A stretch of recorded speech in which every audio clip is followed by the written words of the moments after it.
जय हिंद दोस्तों, मेरा नाम शुभम वर्मा है। दोस्तों मैं फिर से लेके आया हूँ आपके लिए हिंदी का इम्पोर्टेंट टॉपिक। तो दोस्तों शर्मा कोचिंग क्लासेस में आपका फिर से मैं दोबारा से स्वागत करता हूँ। चलिए दोस्तों, आज का हमारा टॉपिक चालू करने के पहले आपको कुछ इंक्वायरी दे देता हूँ।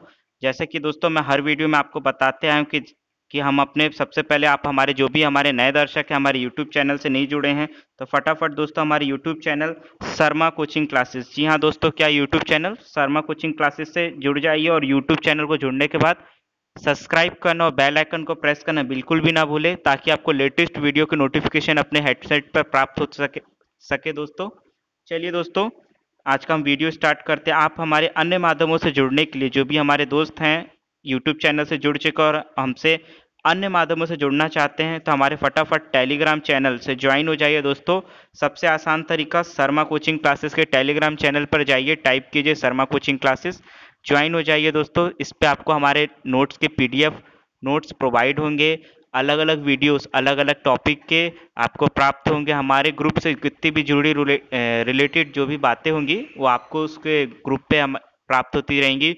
लेटेस्ट जानकारियाँ भी प्राप्त होती रहेंगी। ठीक है दोस्तों, समय समय पर आने वाले सारे वीडियोस के बारे में जानकारी मिलती रहेंगी। हमारे जो भी दोस्त इंस्टाग्राम आईडी यूज़ करते होंगे तो हमारी इंस्टाग्राम आईडी पे भी दोस्तों आप हमें फॉलो कर सकते हैं @rupenshर्मा143 पे, या आप दोस्तों हमारे डायरेक्ट व्हाट्सअप नंबर 8839470415 पे कांटेक्ट करके आप हमसे लिंक हो सकते हैं, जुड़ सकते हैं। आप हमसे कोई भी जुड़े कोई भी सवाल का आंसर पा सकते हैं। ठीक है दोस्तों, तो फटाफट जुड़ जाइए हमारे यूट्यूब चैनल से और हमारे इन सब चैनल से जुड़ने के लिए आप दोस्तों फटाफट आप जुड़ जाइए। चलिए दोस्तों, अब आज का हम टॉपिक स्टार्ट करते हैं। दोस्तों इसके पहले की वीडियोस में हमने संज्ञा के बारे में जानकारी ली थी, अपने हिंदी से जुड़े वर्णमालाओं के बारे में जानकारी ली थी, जो कि हमारे 3 टॉपिक को कवर कर चुके हैं। दोस्तों आज का हमारा चौथा टॉपिक है हिंदी का। तो जो भी हमारे दोस्त सीजीपीएससी वगैरह एग्जाम का तैयारी करते हैं फटाफट इस वीडियो को स्टार्ट कर लीजिए और बिना स्किप किए पूरा वीडियो देखिए, ताकि दोस्तों आपको पूरी जानकारी हम अच्छे से प्रोवाइड करवा सकें। ठीक है दोस्तों, आज का हमारा टॉपिक है सर्वनाम। सर्वनाम दोस्तों आप सब जानते होंगे, हमारे जितने भी नए दर्शक हैं जो भी हमारे नए दोस्त हैं ये सारे सर्वनाम के बारे में आप जानते होंगे। हमने स्कूल में तो सर्वनाम के बारे में पढ़ा है, लेकिन आज हम कंपटीशन लेवल पर पढ़ने जा रहे हैं। चलिए दोस्तों, पहले किसी भी टॉपिक को स्टार्ट करने के पहले हमें जानकारी होनी चाहिए कि वो टॉपिक के बारे में क्या है। सर्वनाम क्या है पहले हम जानते हैं। सर्वनाम दो शब्दों के मेल से बना है, अर्थात दो शब्दों से मिलकर बना है। सर्व और नाम। सर्व मतलब सभी और नाम मतलब नाम। सर्व यानी सभी और नाम मतलब नाम वाले शब्दों से जुड़ा है। वह विकारी शब्द जो संज्ञा के स्थान पर प्रयुक्त किए जाते हैं उसे सर्वनाम कहते हैं। विकारी मतलब दोस्तों, उदाहरण के तौर पे मैं आपको समझाना चाहूंगा, तू, तुम्हारा, तुम, आप, वह, ये, वे, कौन, क्या, कब इत्यादि। ये सब शब्द दोस्तों संज्ञा के स्थान पर हम इस्तेमाल करते हैं। जैसे कि हम अपने लिए किसी टॉपिक के बारे में बात करते हैं कि जैसे मेरा नाम राम, तो राम फल खाएगा, तो उसकी जगह हम बोलते हैं कि मैं फल खाऊंगा। तो संज्ञा के स्थान पर इस्तेमाल होने वाले शब्द विकारी शब्द सर्वनाम कहलाते हैं। ठीक है दोस्तों, सर्वनाम क्या होता है हमने जान लिया है। सर्वनाम के कितने भेद होते हैं दोस्तों, अब हम इसके बारे में जानते हैं। भेद अर्थात सर्वनाम क्या क्या भेद हैं, कितने प्रकार के हैं, उनके बारे में जानते हैं। सबसे पहला हमारा भेद है दोस्तों सर्वनाम को रिलेटेड, पुरुषवाचक सर्वनाम। दूसरा भेद है निजीवाचक सर्वनाम। तीसरा भेद है निश्चयवाचक सर्वनाम। चौथा भेद है अनि अनिश्चयवाचक सर्वनाम। पांचवा भेद है संबंधवाचक सर्वनाम और छठवां भेद है प्रश्नवाचक सर्वनाम। ये सब सर्वनाम के भेद हैं दोस्तों। सर्वनाम के भेद के बारे में हम जानकारी इकट्ठा करते हैं। पुरुषवाचक सर्वनाम के अंतर्गत क्या आता है। पुरुषवाचक सर्वनाम का इस्तेमाल किया जाता है दोस्तों। सबसे पहला तो आप जानिए पुरुषवाचक सर्वनाम क्या है। पुरुषवाचक सर्वनाम का उपयोग उत्तम पुरुष, मध्यम पुरुष और अन्य पुरुषों के लिए किया जाता है। पुरुषवाचक सर्वनाम कहलाते हैं। अब दोस्तों आपके मन में आ रहा होगा पुरुषवाचक सर्वनाम में जो मैंने शब्दों का इस्तेमाल किया, उत्तम पुरुष, मध्यम पुरुष और अन्य पुरुष, ये सब क्या है। तो दोस्तों इसके बारे में हम जानकारी लेते हैं। कुछ एग्जाम्पल्स मैंने बनाए हैं। उत्तम पुरुष यानी मैं और हम। मध्यम पुरुष के अंतर्गत क्या आता है, तुम, आप और तू, तुम और आप आता है। अन्य पुरुष के अंतर्गत क्या आता है दोस्तों? ये, वह, वे, ये सब उत्तम पुरुष के अंतर्गत आता है। ठीक है दोस्तों, आपको क्लियर हुआ कि उत्तम पुरुष, मध्यम पुरुष और अन्य पुरुष क्या है? चलिए, अब उत्तम पुरुष सर्वनाम किसे कहते हैं? उत्तम पुरुष सर्वनाम क्वेश्चन नंबर चौथा है, बोलने वाला लेखक जिन पुरुषवाचक सर्वनाम का प्रयोग करके स्वयं के लिए करता है। जैसे कि दोस्तों, बोलने वाला अथवा लेखक, बोलने वाला व्यक्ति या लिखने वाला व्यक्ति जो भी पुरुषवाचक सर्वनाम का उपयोग करता है स्वयं के लिए करता है। मतलब अर्थात मैंने अपने लिए अभी उदाहरण पेश किया था कि राम फल खाता है, मैं फल खाता हूं। तो यानी ये जो विकारी शब्द हमने मैं का इस्तेमाल किया है उसको हम उत्तम पुरुष के अंतर्गत आते हैं। यह मैंने अपने लिए, स्वयं के लिए इस्तेमाल किया हुआ शब्द है ये। जैसे कि मैं कुछ एग्जाम्पल बताऊंगा दोस्तों, मैं, हम, मुझे, हमें, मैंने, मेरा, मुझको, ये सब शब्द दोस्तों हम अपने स्वयं के लिए इस्तेमाल करते हैं। जो मैं अपने लिए इस्तेमाल करता हूं वह उत्तम पुरुष के अंतर्गत आते हैं। चलिए, मैं दिल्ली जाऊंगा, ये उत्तम पुरुष के अंतर्गत है। हम भारतवासी हैं, ये उत्तम पुरुष के अंतर्गत आते हैं। ठीक है,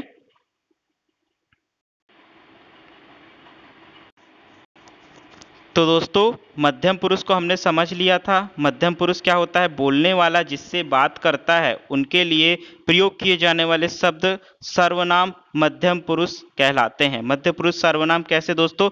तुम कम बात किया करो, तू, तुम, तुमको, तुझको, आपको, आपके आदि। तो ये सब किसके अंतर्गत आते हैं दोस्तों? मध्यम पुरुष सर्वनाम के अंतर्गत आते हैं। जैसे अर्थात मैं अपने लिए नहीं बात करूंगा, जब मैं अपने लिए बात करूंगा तो वह उत्तम पुरुष के अंतर्गत आता है। और जब अर्थात दूसरे के लिए मैं बात करता हूं, जैसे मैं आपके बारे में बोलता हूं कि आप, तुम, और किसी दूसरे अगले पर्सन के लिए मैं बात करता हूं, जैसे मैं किसी को कह रहा हूं कि तुम यह काम किया करो, तो वह जो तुम विकारी शब्द है दोस्तों, उसको हम किस चीज से जोड़ते हैं? मध्यम पुरुष से। जो मिडिल पुरुष है, जो हम जिससे बात करते हैं उसको बोलते हैं, तो उसे मध्यम पुरुष कहते हैं। अब दोस्तों तीसरा हमारा आता है अन्य पुरुष। अन्य पुरुष सर्वनाम किसे कहते हैं? बोलने वाला किसी अन्य व्यक्ति, प्राणी, वस्तु के संबंध में जिन सर्वनामों का प्रयोग करता है। अन्य व्यक्ति दोस्तों ना तो मैं ना तो आप, दोनों के अलावा किसी अन्य व्यक्ति के बारे में हम चर्चा करते हैं, किसी के बारे में बात करते हैं, तो उससे अन्य पुरुष सर्वनाम, जैसे कि नाम में ही ज्ञात हो रहा है अन्य पुरुष। अन्य पुरुष मतलब दूसरे किसी व्यक्ति के बारे में जिसको हमारे पास में अवेलेबल वो व्यक्ति नहीं है, ना मैं हूं ना आप हैं, तो ये दोनों नहीं है, तो अन्य पुरुष सर्वनाम के अंतर्गत आते। जैसे वे सज्जन है, ये उदाहरण है दोस्तों कि वे सज्जन है, तो हम दोनों में से तो नहीं होगा, अगले व्यक्ति के बारे में हमने बात की, तो वे सज्जन है, ये टॉपिक आया, तो अन्य पुरुष सर्वनाम फटाफट आप टिक कर दीजिएगा। ठीक है, कुछ एग्जाम्पल है दोस्तों। पहला है उन, ये, उनका, उनसे, उन्हें, उसके इत्यादि। इस टाइप के जो सब शब्द आते हैं तो अन्य पुरुष सर्वनाम के अंतर्गत आते हैं। ठीक है, चलिए दोस्तों अब हम बात करते हैं निश्चयवाचक सर्वनाम क्या होता है। क्वेश्चन नंबर 7, निश्चयवाचक सर्वनाम क्या होता है? निश्चयवाचक सर्वनाम के अंतर्गत हम किसी निश्चित प्राणी, वस्तु अथवा स्थान का बोध होता है, उसे निश्चयवाचक सर्वनाम कहते हैं। ये तो शब्दों से ही आपको ज्ञात होता है, जो निश्चितता लेते हुए आते हैं शब्द उनको निश्चयवाचक सर्वनाम के अंतर्गत लेते हैं। जैसे एग्जाम्पल से आपको अच्छे से क्लियर हो जाएगा, यह, ये, वे, वह, ये भारतवासी हैं। भारतवासी तो शब्द दोस्तों एक निश्चय शब्द है। यदि हम भारतवासी तो भारतवासी, अमेरिकावासी तो अमेरिकावासी, यूरोपवासी हैं तो यूरोपवासी, ये शब्द फिक्स है, मतलब ये निश्चय है। निश्चयवाचक सर्वनाम इसमें आ चुका है। तो इस शब्द का कभी भी उपयोग करें तो आपको पता चल जाएगा निश्चयवाचक सर्वनाम का उपयोग हम कर रहे हैं। ठीक है, वे प्रवासी हैं, यह मेरी पुस्तक है, यह मेरी पुस्तक है, मतलब मेरी तो फिक्स रहेगी, तो निश्चयवाचक सर्वनाम के अंतर्गत आता है। तो दोस्तों आपको समझ आया निश्चयवाचक सर्वनाम क्या आता है। चलिए अब हम बात करते हैं अनिश्चयवाचक सर्वनाम। हमने निश्चय के बारे में बात किया, अब हम अनिश्चय, नाम से ही आपको ज्ञात होता है जो शब्द अनिश्चितता लिए हुए होते हैं अनिश्चयवाचक सर्वनाम के अंतर्गत आते हैं। एग्जाम्पल के भी थ्रू मैं आपको समझाता हूं। जिन सर्वनाम में किसी प्राणी, वस्तु अथवा स्थान का निश्चित रूप से बोध नहीं होता है। किसी शब्द से यदि किसी व्यक्ति का प्रॉपर तरीके से हमें पता नहीं चलता है कि वो व्यक्ति क्या कहना चाह रहा है, या उसके स्थान का, उसके वस्तु का, उस व्यक्ति के प्राणी का हमें ज्ञान नहीं हो पाता है, वह शब्द जो होते हैं अनिश्चयवाचक सर्वनाम होते हैं। उदाहरण की तरह हम समझेंगे, जैसे कोई और कुछ। दरवाजे पर कोई खड़ा है। समझ आया दोस्तों क्या है? दरवाजे पर कोई खड़ा है। कोई का आ गया, कोई भी खड़ा हो सकता है, एक पुरुष हो सकती है, एक स्त्री हो सकता है, एक बच्चा हो सकता है, एक जानवर हो सकता है, किसी भी प्रकार का कोई चीज दरवाजे पे खड़ा है, लेकिन हमें उसका ज्ञान नहीं है। तो इस टाइप के शब्द क्या होते हैं दोस्तों? अनिश्चयवाचक सर्वनाम, जिसकी अनिश्चितता फिक्स होती है, हमें पता नहीं होता है, हमें देखना पड़ता है कि दरवाजे पे कौन खड़ा है। दूसरा एग्जाम, दाल में कुछ काला है। ये आपने मुहावरा बार बार सुना होगा, लेकिन एक्चुअल आज तक नहीं पता चला कि काला क्या है। तो इस प्रकार के शब्द जो होते हैं अनिश्चयवाचक सर्वनाम के अंतर्गत आते हैं। चलिए और सर्वनाम के बारे में हम जानते हैं। संबंधवाचक सर्वनाम किसे कहते हैं? उदाहरण के तरह हम समझेंगे, जिन सर्वनाम से संज्ञा के स्थान, जिन सर्वनाम से संज्ञा के साथ संबंध होता है उन्हें संबंधवाचक सर्वनाम कहते हैं। समझे दोस्तों? जिन सर्वनामों से संज्ञा के साथ संबंध होता है उन्हें संबंधवाचक सर्वनाम कहते हैं। जैसे कि जो, सो, वह, जिसकी, उसकी, जैसा, वैसा आदि प्रयत्न करता है वह फल भी पाता है। जो करेगा सो भरेगा, जिसकी लाठी, जिस उसकी भैंस। ये सब दोस्तों मुहावरे के हमने बात की, मुहावरे के शब्दों को देखा, तो ये संबंध स्थापित करते हैं संज्ञा के मध्य। संज्ञा से जो हमसे संबंध स्थापित करके बताते हैं वह संबंधवाचक सर्वनाम कहलाते हैं। ठीक है दोस्तों? संबंधवाचक सर्वनाम को जानने के बाद दोस्तों अब हम जानते हैं कि प्रश्नवाचक सर्वनाम क्या होता है। आपको इस चीज से ज्ञात हो रहा होगा कि प्रश्नवाचक सर्वनाम जो होता है दोस्तों प्रश्न की तरह, प्रश्न से, अर्थात जिन सर्वनाम किसी व्यक्ति, प्राणी, वस्तु, क्रिया, व्यापार आदि के विषय में व्यक्ति अथवा प्राणी के संबंध में प्रश्न करना हो, तो कौन सा शब्द का प्रयोग करेंगे दोस्तों? सर्वनाम का, प्रश्नवाचक सर्वनाम का उपयोग करते हैं। अन्यथा देखिए क्वेश्चन किस प्रकार का है, कौन, क्या, राम को कौन नहीं जानता, राम जी जो है उनको कौन नहीं जानता, तो यह एक प्रश्नवाचक हो गया, हमने आपसे क्वेश्चन कर लिया इस चीज को। तो दोस्तों इससे ज्ञात हुआ आपको प्रश्नवाचक सर्वनाम क्या होता है, जिसका प्रश्न में हम उपयोग करते हैं। कौन, क्या, क्यों, ये सारे शब्द यदि आपको कहीं भी प्राप्त हो तो आप समझ जाइएगा प्रश्नवाचक सर्वनाम के अंतर्गत आता है। ठीक है? अब हम जानते हैं दोस्तों निजवाचक सर्वनाम क्या है। निजवाचक सर्वनाम क्या है? जो सर्वनाम स्वयं के लिए प्रयुक्त किए जाते हैं निजवाचक सर्वनाम कहलाते हैं। निजी आप जानते हैं दोस्तों, निजी मतलब मेरे स्वयं का, निजी मामला, निजी शब्द का हम कहीं भी उपयोग करते हैं तो मेरा प्राइवेट वर्क या प्राइवेट वर्ड आ जाता है, जिसमें हम सिर्फ अपने स्वयं के बारे में बात करते हैं, तो ये निजीवाचक सर्वनाम के अंतर्गत आता है। इनके तीन पुरुषों का शब्दों का उपयोग करते हैं। आप भला तो जग भला, उत्तम पुरुष मैं के लिए। समझ आया दोस्तों? आप भला तो जग भला, ये इसका एग्जाम्पल है, इसमें हम निजवाचक सर्वनाम का उपयोग कर रहे हैं। और भगत सिंह ने अपने राष्ट्र, आपको राष्ट्र के लिए अर्पित कर दिया है। अन्य पुरुष आया, अन्य पुरुष के लिए। समझ आया दोस्तों? के लिए।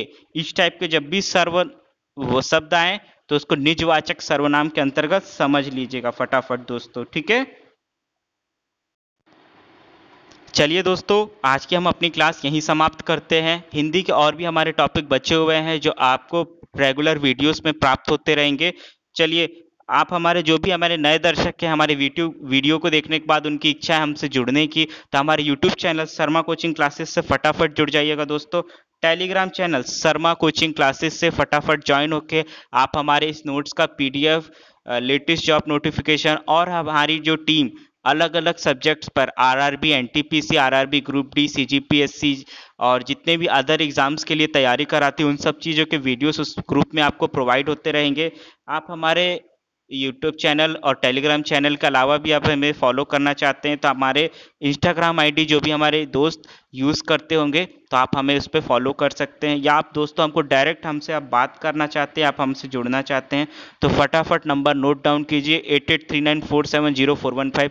दोस्तों किसी भी चीज़ का आप वेट किए बिना आप हमसे जुड़िए और अपने डाउटों को पूछिए। और यदि मेरी वीडियोस आपको पुराने वीडियोस की तरह पसंद आती है दोस्तों तो और भी ढेर सारे अपने प्यार दीजिए, लाइक शेयर कमेंट्स जरूर कीजिए दोस्तों, ताकि हम आपके लिए अच्छे से अच्छा अपने से वीडियो बना के आपके लिए देते रहें और अपने एग्ज़ाम को आपके हम जो हमारा मेन उद्देश्य है आपका एग्ज़ाम पास कराना उसको हम जरूर करा पाएँ। इसलिए दोस्तों कि मैं आपका मदद करना चाहता हूँ, हमारी पूरी टीम आपकी 24 घंटे सेवाओं के लिए तत्पर है। तो फटाफट दोस्तों यदि कोई वीडियोस को लेकर डाउट होता है, कोई आप इसमें एडिटिंग कराना चाहते हैं तो आप हमें कमेंट्स बॉक्स में लिख के बताइए। कमेंट बॉक्स के अलावा दोस्तों आप हमें व्हाट्सअप नंबर पर डायरेक्ट कॉल करके बता सकते हैं। और यदि आप किसी और कोर्स की भी तैयारी कर रहे हैं दोस्तों तो और किसी कोर्स की जानकारी लेने के लिए आप हमें कॉल करके डायरेक्ट पूछिए, क्योंकि हमारी पेड ग्रुप भी चलाई जाती है, उसमें आपकी और भी अच्छे तरीके से हम आपकी तैयारी आपकी मदद कर सकते हैं। यदि आपको कोई भी प्रकार का डाउट है तो फटाफट दोस्तों कॉल कीजिए, बात कीजिए और उस डाउट को क्लियर कीजिए, ठीक है। और यदि कोई भी आपको शिकायत आप हमें बताइए, हम उसको अलग वीडियोस में इम्प्रूव करने की कोशिश करेंगे। और हमारी वीडियो यदि पसंद आती है दोस्तों तो अपने दोस्तों तक शेयर कीजिए, लाइक कीजिए, अधिक से अधिक हमारी वीडियो को लाइक कीजिए दोस्तों, ताकि हम आपको और भी अच्छे अच्छे वीडियोस बना के ला के दीजिए दें और हम आपकी पूरी पूरी मदद करके आप घर बैठे अपने एग्ज़ाम को इस बार क्वालिफाइड करके दिखाएं, ठीक है। इसी आशा के साथ मैं दोस्तों आपसे विदा लेता हूं। फिर से मैं कहना चाहूँगा, यदि आपको कोई भी प्रकार की हमसे सहायता चाहिए तो हमारी पूरी टीम 24 घंटे आपकी मदद के लिए बैठी है। आप हमारे जो भी हमने माध्यम बताया आपसे जुड़ने के लिए आप फटाफट जुड़ जाइएगा, अपने डाउट को क्लियर कीजिए, अपने एग्ज़ाम को तैयारी कीजिए और इस बार अपनी एग्ज़ाम में सफलता पाइए दोस्तों। इसी आशा के साथ मैं आपसे विदा लेता हूं। आगे और भी अपनी हिंदी के टॉपिक के वीडियो बना के लेते आऊँगा। जब तक के लिए दोस्तों जय हिंद।